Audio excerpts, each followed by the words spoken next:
Hello mga kasuki, tanghali na naman nagising ang person. Ngayon palang mag-aalmusal, alas 11 na. Yung isa kong kasama, dama na naman. Puro dama lang yung nasa isip. Ayan o.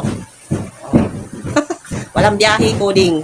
Kahapon di nakabiyahe dahil maraming mga ginawa. Ngayon hindi na naman nakabiyahe dahil coding niya. Hindi siya pwede magbiyahe. Bukas pa siya makakabiyahe. Ako naman ay mag-aalmusal muna. Ngayon lang ako mag-almusal, tanghali na. Kahapon pa nga itong kaganapan na to, ngayon ko lang ito na-edit dahil nga kahapon ay medyo na busy ako sa pagluluto dun sa handa ng aking punso na may birthday. Kaya naman eto, ngayon ko lang ito may upload pero kahapon pa talaga naganap ito, kahapon ko pa ito na i-video. Hindi ko lang talaga na-edit, syempre kailangan pa natin i-edit para mag voice over, kung meron pa tayong mga idadagdag. Kaya minsan kapag busy tayo, marami tayong ginagawa, hindi na natin na-i-edit yung iba nating video. Tsaka sa isang araw ay isa lang din ang ina-upload ko na long form video dahil syempre mahirap din naman ng mga video. Mahirap mag-video ng kung ano i-content mo na naman sa araw na yan. Kagaya ngayon, ito yung content ko. Bukas hindi ko na naman alam kung ano naman i-content ko. Mahirap din talaga mag-isip. Bumili yung anak ko ng ganitong lagayan ng kape. Hindi ko na siya pinapakuluan. Nag-iinit lang ako ng tubig tapos naglalagay ako dito ng kape. Binababad ko sa mainit na tubig. Yan.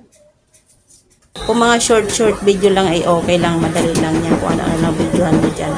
Pero kapag ka long form video, ang hirap talaga mag-provide ng video. Kung ano naman i-video, baka mamaya ay nagsasawa na yung mga tao sa mga ina-upload mo.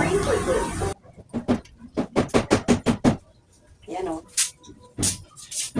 Ayan. Binababad ko lang siya dyan. Ang kalat pa ng aking lamesa.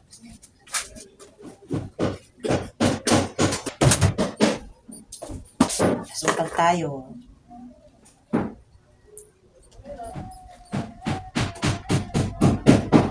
Medyo maingay dito sa amin kasi yung kapitbahay ko nagpapagawa ng bahay. Lahat sila nagpapagawa ng bahay, maliban lang sa akin. Naris. Sila palagi nagpapagawa ng bahay. Hinggit yun.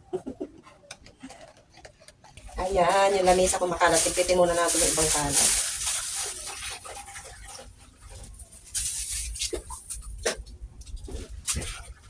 Ulam ko, paksiw. Ulam namin yung kagabi, paksiw. Yung mga tira-tira lang dito sa lamesa, yun na lang kakainin ko. Kasi sayang. Pinataog ko.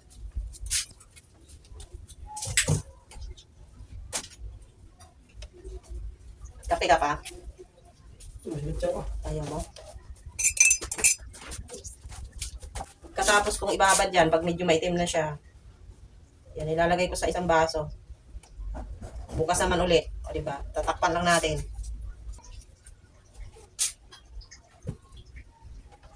Kumain ka na ba? At pagdating naman ng hapon, ito na nga yung kaganapan. Dumating yung isa kong anak at meron nga siyang dala-dala. Kaya naman ako na ang nangunang tumingin. Yan, dumating na yung isa kong anak. Tapos may dala-dala siya. Ako na ang mangungunang magtingin kung ano to. O, ito. Galing pa ng SM to, abi. Ano to? Bigatin to, ah. Tadaan! Oh. Ano to? Surprise! Oh, yan! Hindi pala nakita. Shoes! Shoes! Ayan oh, sapatos. Ay, ang ganda! Type kaya to ng maliit? Hindi, yan. Ay, kanino to? Ang ganda naman ito, be. Wala ba ako dito? Sapatos niya. Tapos yung isa, tingnan natin kung anong itsura ng isa.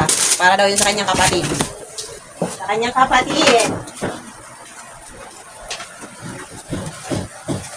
Oh, ito yung sa kapatid niya. Ano ba? Baliktad. Ayan! Ay, maganda ah. Mamahalin to, be. Wow! Bakit parang ang liit? Same size lang yan. Akin yan? Anong size? Parang maliit, be. Akin yan, boy. 40? Size 8. Malaki. 40 nga. Malaki. Hindi, kay Tinoy daw to eh. Ayan o, ang ganda o. Ay, malaki. 41. Kasi kay Tinoy to, parang maliit pa nga eh. Yung sa akin, ito. Wala yung tatay. Para daw to sa kapatid niya, binili niya. Tig-isa sila. Ano sana all? Ako wala. Ano mo ayaw niya to? Ayaw niya. Wala ako. Bate yun eh.